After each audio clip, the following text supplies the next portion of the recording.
Happy New Year, everyone. I hope the festive season was kind to you and that you were able to spend it in a way that felt just right for you.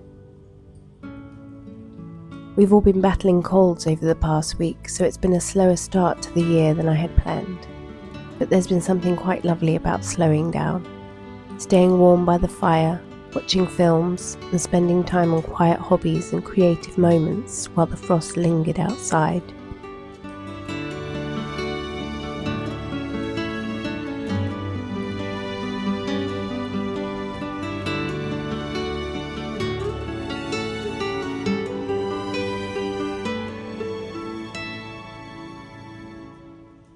For those of you who are wondering, I finished the Christmas stockings on Christmas Eve.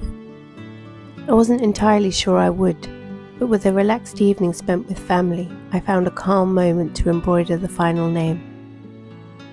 It's not my neatest work, and I can already imagine having another go next Christmas, but I was quietly pleased with how they turned out.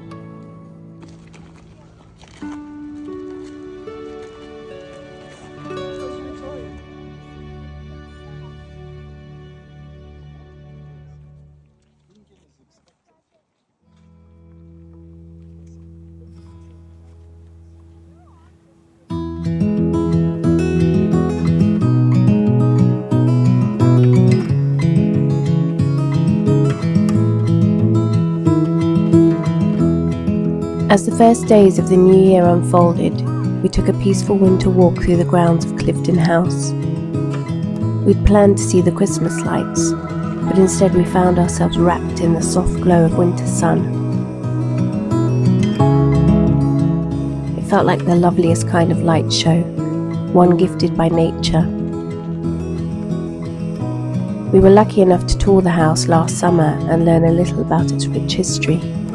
And oh my goodness, on a clear day, the views are just breathtaking.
This season I'm leaning into slow rhythms, creativity, and simple everyday moments at home.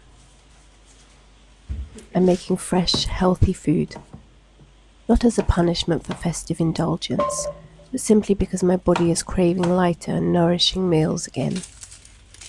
A beef, red pepper, and black bean stew simmers quietly in the slow cooker. A chicken bone broth bubbles away on the stove. And in between, I'm making a simple compote with frozen berries and roasting nuts and sunflower seeds with coconut oil and cinnamon to spoon over thick Greek yogurt.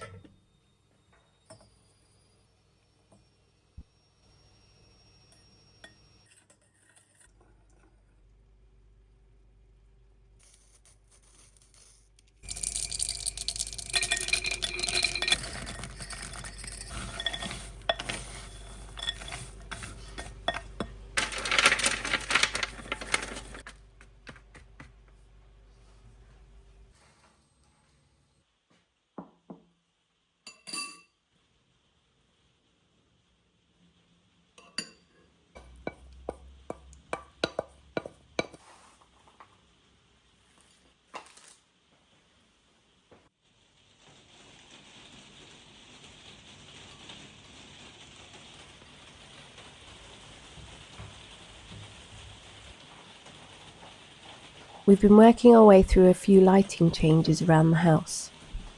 After the cold snap came days of relentless rain. The kind of long winter days where it never really gets light and a lamp stays on from morning until evening. I moved a floor lamp that felt more at home in the living room, chose a new one for the snug, something that sits quietly alongside its clean, modern lines.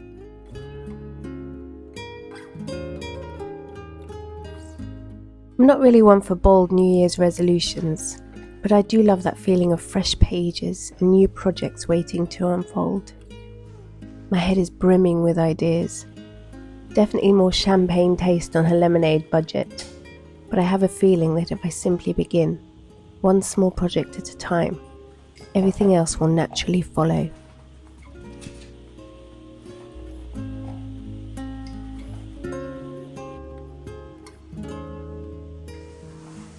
What a beautiful day.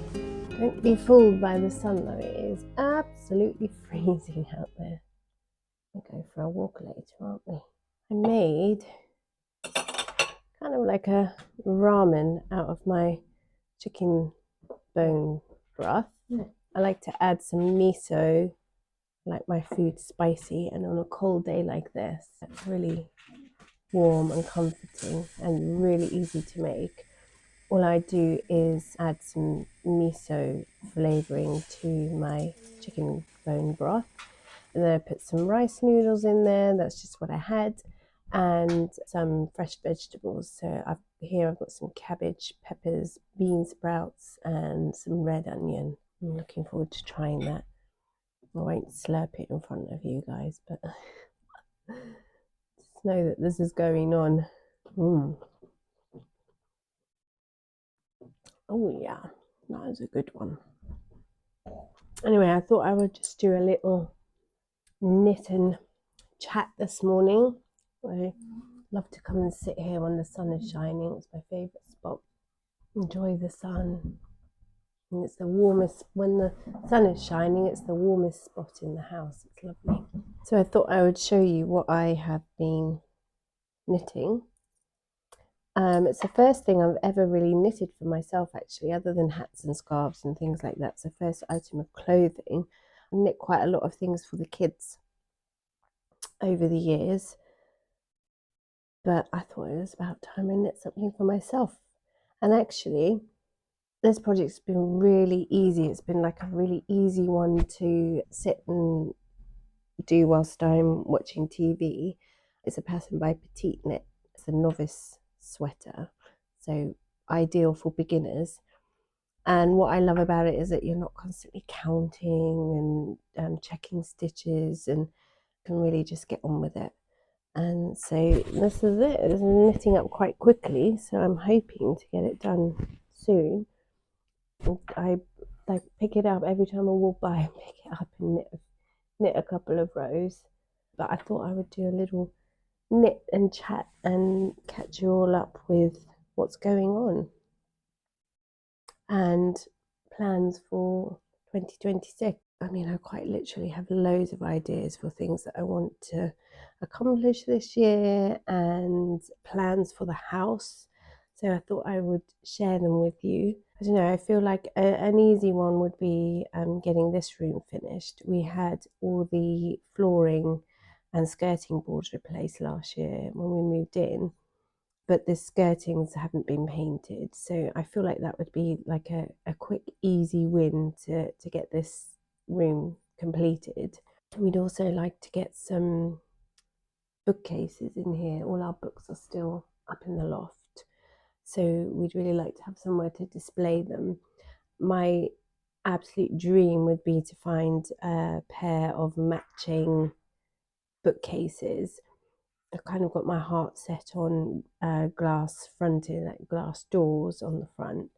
I don't know what the chances of finding the exact thing that I want is going to be. I don't know. It's kind of going to be a waiting game, and maybe I'm a little bit too impatient to play that game. So we were looking at perhaps doing an IKEA Billy bookcase hack. So might look into that a bit further. The other thing is in here, we've got quite a big TV that we brought with us from our old house. It worked proportionally, it worked really well in that house. It was a much bigger living room. Here it feels a bit big and imposing, and it's kind of not the prettiest view when you're looking at that side of the room. So I was thinking of wall mounting it so that it kind of hovers above the console table, and then creating a bit more of a gallery wall around it. It's not centered between the lights because the way that we've positioned the furniture in here, we've centered the sofas around the fireplace and then centered the TV based off of the sofas, but it's not centered in between the wall lights. So I thought by creating a gallery wall, I could balance it out a bit by sort of including the TV, because we use this room as a study. It's a study by day, living room by night. So yeah, I'm kind of going for a more sort of academia feel in here. So bookcases and desks. And then the other thing is that I'm going to try and attempt this year is a bit more sort of upholstery and home furnishings. We really need some blinds in here. I mean, I love it. I love the sun. I'll just sit here with my face in the sun all day. But when Sean, my husband, is using this as his study on the days that he works from home, I think he finds it quite tricky being able to see the screen, and perhaps when he's on Zoom calls and things like that, having the sun in his face is not ideal. So I'm quite keen to get some blinds in here. Of course, I've fallen in love with some very expensive fabric, so I'm thinking that in order to have that fabric, I need to save costs on making the blinds, and therefore I might have a go at making them myself. That's definitely a project that will be coming up soon. And then I think another one is to finish the understairs loo. I'd really like to paint the paneling in there. We use a lovely, I'd say it's like quite a neutral green.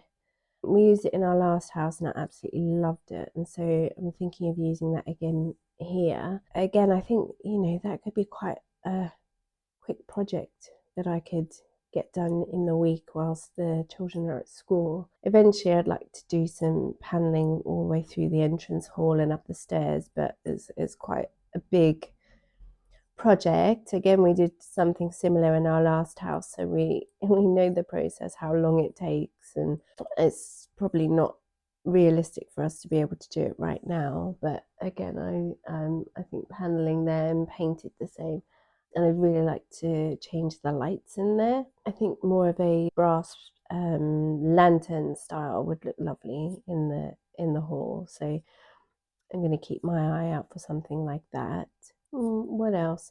My oldest son's room is almost finished. I started painting that last summer, and we've been gradually adding pieces of furniture and final touches.